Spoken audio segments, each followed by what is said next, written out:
Assalamualaikum dan salam sejahtera. Saya akan membentangkan kritikan artikel Pentadsiran Alternatif Menuju ke Arah Transformasi Sistem Pentadsiran di Malaysia untuk subjek GGGA 5022 Pentadsiran Pembelajaran. Kami dibimbing oleh Dr. Muhammad Effendi. Saya pembentang pertama pada hari ini iaitu Muhammad Zuhri bin Abdul Halim, P123347. Bersama rakan saya Yusyairah Atika binti Muhammad Zawizah, P122890, Yusatirah binti Muhammad Zawizah, P123383. Pada bahagian maklumat artikel yang dipilih iaitu pentafsiran alternatif yang menuju ke arah transformasi sistem pentafsiran di Malaysia. Penulis iaitu Nur Azrin Abdul Aziz dan Sulaiman Yamin. Tahun terbitan 2015. Terbitan Universiti Tun Hussein On Malaysia. Baiklah, dalam video ini akan membincangkan tentang kritikan artikel yang dipilih. Untuk menjawab soalan yang pertama ialah, apakah idea-idea utama yang terkandung dalam artikel ini, dan nyatakan idea yang benar-benar menarik perhatian saya. Baiklah, yang pertama, untuk idea utama yang menarik perhatian saya dalam kritikan artikel ini ialah penilaian sebagai proses pengajaran dan pembelajaran. Ini membincangkan tentang proses PMP, iaitu pengajaran dan pembelajaran yang dijalankan tidak lengkap jika penilaian tidak diambil kira. Tujuannya adalah untuk mencapai objektif yang telah ditentukan oleh guru, sekolah dan ibu bapa. Seterusnya, sistem pendidikan memerlukan satu kemajuan yang lebih tinggi. Ia adalah Pelan Induk Pembangunan Pendidikan PIPP yang terkandung dalam Rancangan Malaysia ke-9 RMK 9. Dalam artikel ini, ia menjelaskan tentang 6 teras strategi. Tujuannya adalah bagi menekankan isu pendidikan.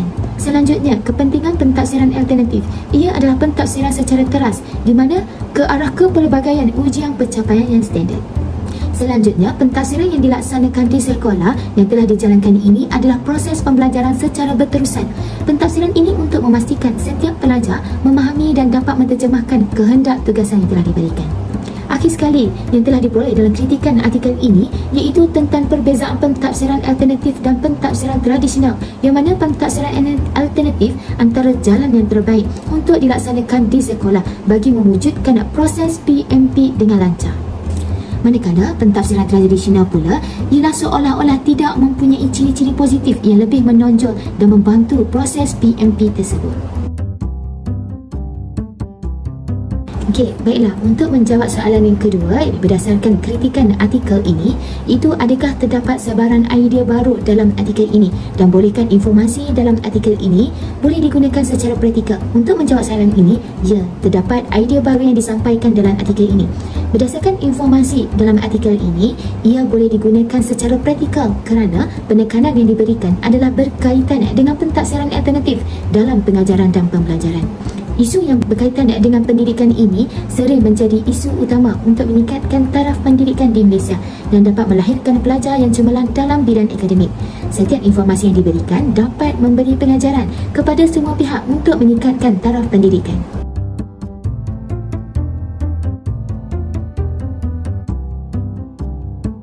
Saya bersetuju dengan segala intipati yang terdapat dalam artikel tersebut.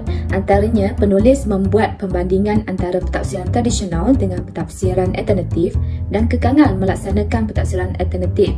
Apa yang membuat saya bersetuju dengan intipati tersebut, di mana penulis membuat pembandingan yang jelas iaitu pentadsiran tradisional adalah mentafsir kemahiran berfikir pelajar yang rendah dan sebaliknya pentadsiran alternatif pula adalah mentafsir kemahiran berfikir yang lebih tinggi. Jadi, pelajar mempunyai peluang untuk menunjukkan perkara yang dipelajari. Pentadsiran alternatif ini memberi tumpuan kepada perkembangan dan prestasi pelajar tersebut, iaitu sekiranya seorang pelajar gagal untuk melaksanakan tugas yang diberikan pada masa tertentu, pelajar tersebut masih mempunyai peluang untuk menunjukkan kebolehan pada bila-bila masa yang berbeza dan keadaan yang berbeza.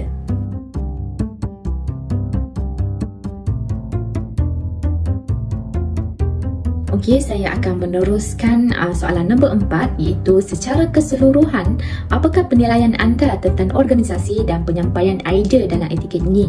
Nyatakan sama ada artikel ini mudah dipahami, lancar dan konsisten. Jelaskan. Penilaian saya tentang organisasi dan penyampaian idea dalam artikel ini mudah dipahami, lancar dan masih perlu ditambah baikkan. Di mana artikel ini menjelaskan tentang kelebihan pentafsiran alternatif yang telah menjadi bahan utama dan bahan penting untuk untuk digunakan dalam pengajaran dan pembelajaran di sekolah. Jadi, pelbagai isu kelebihan dan kelemahan etikal telah berjaya dikeluarkan untuk menjelaskan bahawa sesebuah etikal hendaklah disampaikan dengan lebih kemas dan terperinci, terutama yang berkaitan dengan isu pendidikan.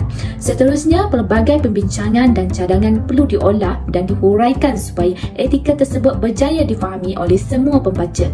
Setiap hujahan dan huraian dalam etikal berkaitan dengan isu pendidikan menjadi satu hal yang perlu dipandang serius agar penyampaian, cadangan serta permasalahan yang berlaku berkaitan dengan isu pendidikan ini dapat dipertimbangkan. Itu sahaja daripada saya. Terima kasih.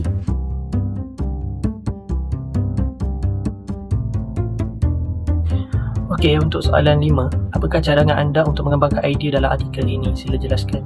Cadangan saya, penulis boleh menambah dan memperbanyakkan penerangan mengenai sesuatu isu dengan menunjuk data sokongan untuk mengukuhkan hujahan di dalam artikel ini.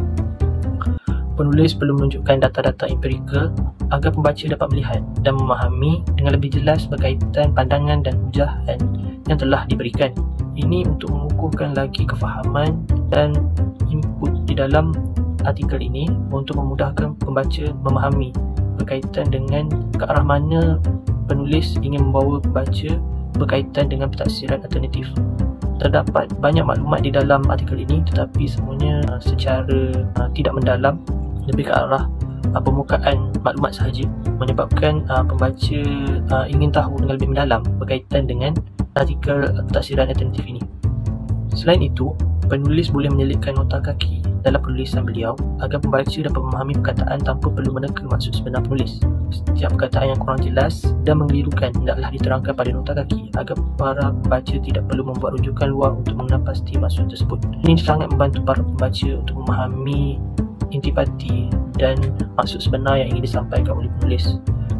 Ayat tersingkatan perlu dijelaskan kepada para pembaca untuk mengelakkan para pembaca salah tafsir berkenaan dengan maklumat yang diberikan oleh penulis. Terdapat banyak tingkatan perkataan di dalam tulisan artikel ini di mana memberi para pembaca maklumat yang tidak memahami secara mendalam dan pembaca perlu membuat rujukan luar untuk memastikan kefahaman berkaitan dengan pentafsiran alternatif ini lebih difahami dan lebih mendalam mengenai artikel yang berikan. Rajah di lampiran pada akhir artikel tidak dijelaskan secara terperinci di dalam artikel dan ada yang langsung tidak ditulis oleh penulis di dalam artikel.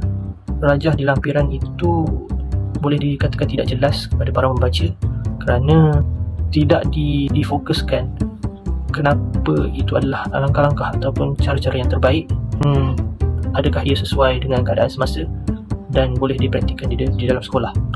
Oleh itu adalah cadangan-cadangan yang kami dapat berikan untuk ketika artikel bagi artikel ini. Itu sahaja daripada kumpulan kami. Sekian, terima kasih.